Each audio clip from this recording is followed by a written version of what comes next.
Bismillahirrahmanirrahim. Assalamualaikum warahmatullahi wabarakatuh. Teman-teman, ketemu lagi bersama saya Restu Nugroho di channelnya para pengusaha sembako milenial Indonesia. Oke, thank you.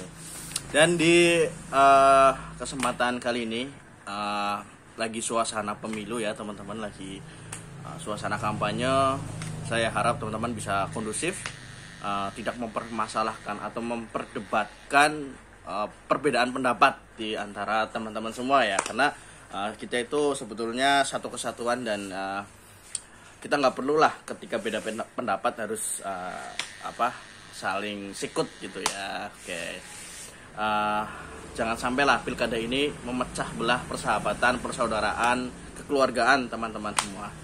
Oke, di kesempatan ini aku mau sharing ke teman-teman ya terkait pengadaan produk di toko retail atau sembako.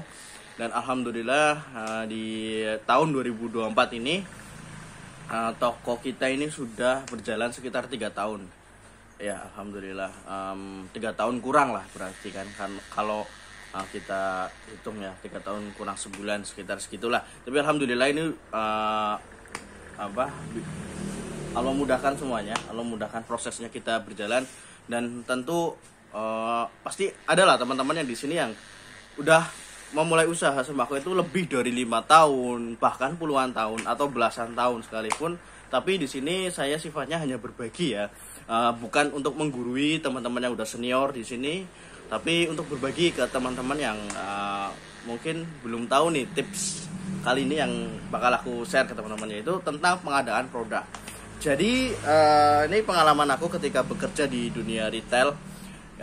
Di situ saya posisi sebagai marketing teman-teman ya, di divisi marketing, dan saya punya teman-teman leader atau kepala toko di masing-masing toko ya. Dan masing-masing toko itu masing-masing leader itu punya yang namanya gagasan mereka gitu ya, atau pola pikir mereka itu beda-beda. Salah satu leader atau kepala toko yang nggak mau mengadakan produk sesuai dengan keinginannya gitu loh.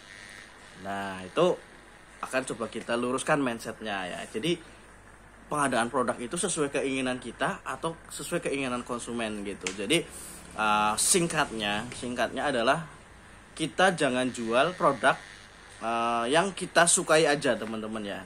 Tapi kita harus melihat kebutuhan pasar, kebutuhan market kita itu nyari produk tersebut enggak gitu. Jadi produk yang kita sukai, kita ingin jual, belum tentu keren di mata orang-orang, belum tentu ini bakal laku di mata pasar ya gitu. Tapi produk yang laku ini produk yang keren dan harus dijual di toko kita. Paham nggak teman-teman? Misalkan gini, ketika kita pengen jualan minyak 2 liter di toko kelontong kita, tapi market kita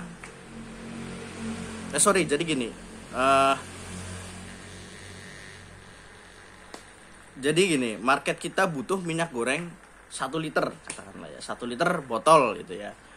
Oke, tapi kita nggak mau ngadain produk itu. Produk yang menurut kita keren adalah produk minyak goreng 2 liter kemasan pouch misalkan ya. Itu produk menurut kita keren dan kita adakan produk tersebut di warung atau toko kita ya.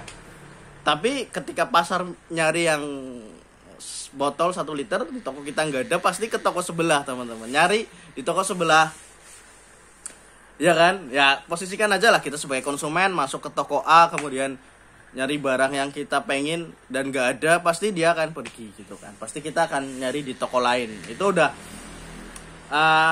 bisa dibilang rule-nya itu seperti itu ya, rule-nya itu ya. Jadi buat teman-teman pengusaha retail atau sembako, jangan berpikir bahwa produk yang kita jual itu produk yang keren-keren aja menurut kita gitu. Tapi kita harus lihat kondisi pasar. Kita harus mengadakan produk-produk yang memang dibutuhkan pasar.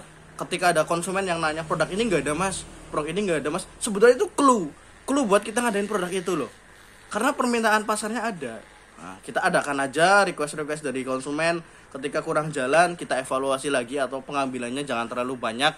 dan lain sebagainya gitu. Tapi ketika teman-teman saklek dengan pola pikir seperti kepala toko yang dulu pernah ya, ini disclaimer, dulu pernah seperti itu dan sekarang alhamdulillah sudah mau diatur, sudah mau dikasih mindset. Jadi ya alhamdulillah udah nggak seperti itu pola pikirnya. Jadi udah kebutuhan pasar apa kita ambil nih, kita jual gitu.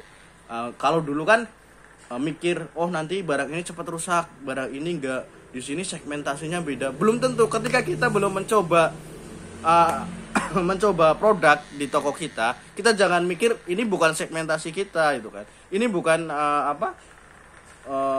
klasifikasi pasar kita. Bukan teman-teman. Jadi ketika kita belum mencoba jangan bilang seperti itu gitu. Yang bisa memunculkan bahwa statement atau